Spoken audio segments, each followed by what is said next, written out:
Hindi man pinangalanan ng Pangulo pero ayon sa dating Presidential Legal Counsel na si Attorney Salvador Panelo, obvious na pagpapasaring ito sa nakaraang administrasyong Duterte at Alam mo, ito minsan sa totoo lang, ito si Sal Panelo matalino, kaso lang guilty.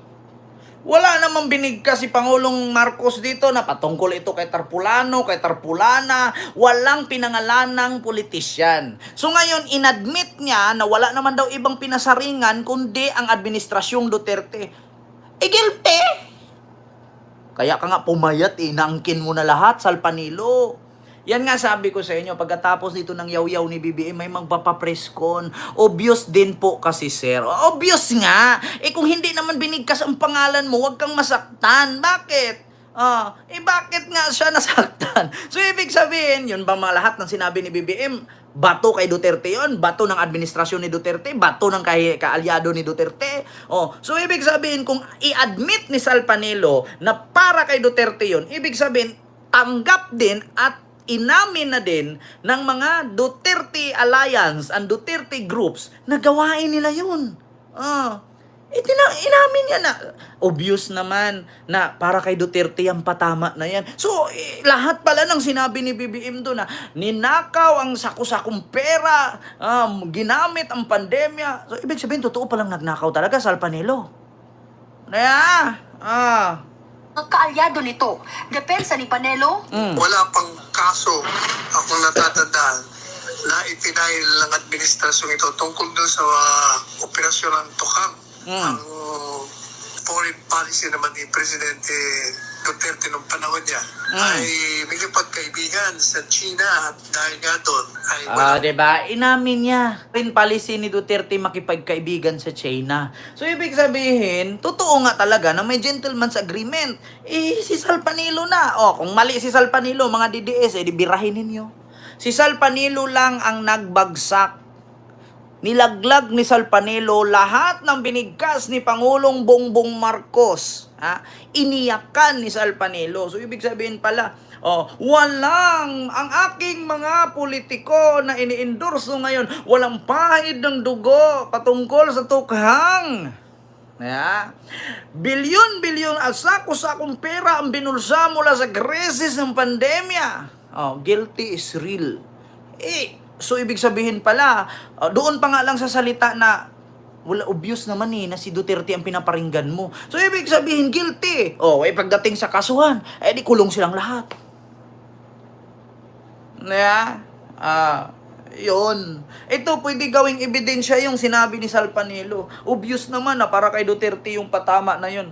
Kung wala namang pangalan kasing binigkas si BBM dun, wag kang ma-hurt. Diba? Ba't ka umiyak? Sabi ko nga sa inyo, kung sino yung unang pumutak, siya yung nangitlog. Si BBM gumagawa lang ng pugad. Diba? May pumutak. Di guilty. Sabi nga ni BBM, ang baho naman, sinong umutot? Rumiak agad si Sal Panelo. Hindi ako umutot niya na. Hindi ako. Wala naman siyang binigkas na pangalan si BBM. So, ibig sabihin, guilty nga. Umaaray kasi. Kasi totoo. Diba? Huwag kayong masaktan kung hindi kayo yan. Kasi pagdating sa kasuhan, hindi ka pa nga kinurot, umaray ka na, ibig sabihin, masugat. May sugat, kaya napaaray. Sinundot lang kayo ng karayom. Parang nagpagluta lang yan parang kagat lang ng lamok. Wala umiyak agad alam na des. So yun lang mga kababayan. Hindi ko nang pahabaan yung ating kwento basta ako, nagsabi lang ako sa inyo ng katotohanan. Kaya mga kababayan, be wise. Think twice before you vote. Diba? Before you boto-boto dyan sa mga politician na yan. Sabi ko sa inyo, kahit kahiliran ni BBM, kunti lang pinapaniwalaan ko dyan. So yan lang mga kababayan, huwag kalimutan mag-like, mag-share, mag-subscribe. Marami na naman mga DDS ang nasaktan. Ako, kayo umiiyak at pumiyok. Yan nga ang sinasabi ko sa inyo Maliit man ang langgam, pero masakit pag nakagat.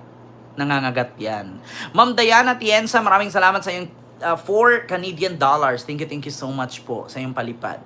Yeah, so yun lang mga kababayan, huwag kalimutan mag-like, mag-share, mag-subscribe at i-follow ako sa aking Facebook page, TikTok account, and YouTube channel. Maraming salamat and see you. In Coast Guard ng mga water cannon ng Chinese Coast Guard, may narinig ba kayo kay Bato, kay Bongo, kay Marcolita, kay Robin Padilla, kay sino pa yun sa PDP laban ng mga kongresista at senador na nagre-react at naglabas ng statement na naputol yung daliri ng Coast Guard, binumba, binutasan yung rubber boat. Wala kayo narinig pagdating sa mga Duterte, mga pro-China. Tapos iboboto nyo pa. Sige, ano pa? Papayag na babalik sa panahon gusto ng kung kailan gusto ng ating mga liderato maging probinsya tayo ng China. Gusto nyo ba na maging probinsya tayo ng China? Tapos iboboto nyo pa. Kawawa naman yung mga Coast Guard, Pinoy din yun. Nagnanais na Pilipino na mabalik tayo sa ganyang klaseng pagpatakbo. Wala rin siyang preno nang tirahin niya ang mga pogo. Wala sa kanila ang tagataguyod ng pugad ng krimen, ng sentro ng paglalapastangan ng mga kababaihan na mga pogo. Sino ba yung mapabor sa Pogo? Si Harry Roque. Kaya nga tumakbo ng UAE, Abu Dhabi, papuntang Dubai, hindi na umuwi sa Pilipinas. Bakit? Hiningian ng dokumento na Kongreso para ipaliwanag kung saan nanggaling ang milyon-milyon niyang pera na nagmula sa Pogo. Hindi may sagot. Ayun, lumakas kasi may warrant na. Lumayas.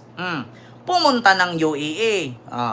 Sino pa? Si Alice Go nakulong. O sino ba ang nag-legalize ng Pogo na makapasok sa Pilipinas ang mga daan-daang libo ng mga undocumented Chinese, Taiwanese, whatsoever, mungginis, mga pangit, mga bungisngis.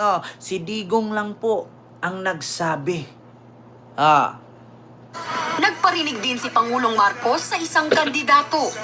Wala po sa kanila ang tilang sakristan ng isang bulaang propeta. Nako, wala po sa kanila ang tilak sa kristan ng isang bulaang propeta na nangririp ng kababayan.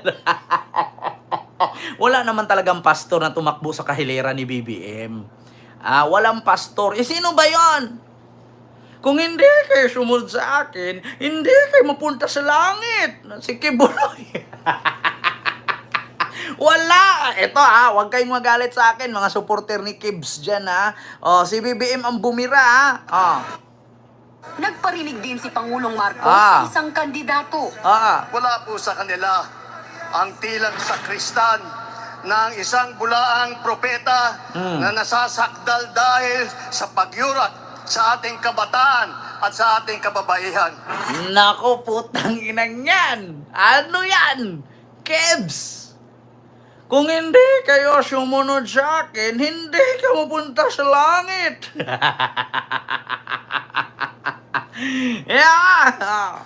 Hindi man pinangalanan ng Pangulo pero ayon sa dating Presidential Legal Counsel na si Attorney Salvador Panelo, obvious na pagpapasaring ito sa nakaraang administrasyong Duterte. At alam mo, ito minsan sa totoo lang, ito si Sal Panelo matalino, kaso lang guilty. Wala namang binigkas si Pangulong Marcos dito na patungkol ito kay Tarpulano, kay Tarpulana. Walang pinangalanang politisyan. So ngayon, inadmit niya na wala naman daw ibang pinasaringan kundi ang administrasyong Duterte. Guilty! Kaya ka nga pumayat, inaangkin mo na lahat, Sal Panelo. Yan nga sabi ko sa inyo, pagkatapos dito ng yaw-yaw ni BBM, may magpapapreskon. Obvious din po kasi, sir. Obvious nga. Kung hindi naman binigkas ang pangalan mo, huwag kang masaktan. Bakit? Bakit nga siya nasaktan? So, ibig sabihin, yun ba mga lahat ng sinabi ni BBM? Bato kay Duterte yon, bato ng administrasyon ni Duterte, bato ng kaalyado ni Duterte. So, ibig sabihin, kung i-admit ni Sal Panelo na para kay Duterte yon, ibig sabihin, tanggap din at inamin na din ng mga Duterte Alliance and Duterte groups na gawain nila yun. Inamin niya na. Obvious naman na para kay Duterte ang patama na yan. So, lahat pala ng sinabi ni BBM doon na ninakaw ang saku-sakong pera, ginamit ang pandemya. So, ibig sabihin, totoo palang nagnakaw talaga, Sal Panelo. ang kaalyado nito, depensa ni Panelo, Wala pang kaso akong natatandaan na ipinail ng administrasyong ito tungkol doon sa operasyon ng Tokang. Ang foreign policy naman ni Presidente Duterte nung panahon niya ay may pagkaibigan sa China at dahil nga doon ay Diba? Inamin niya.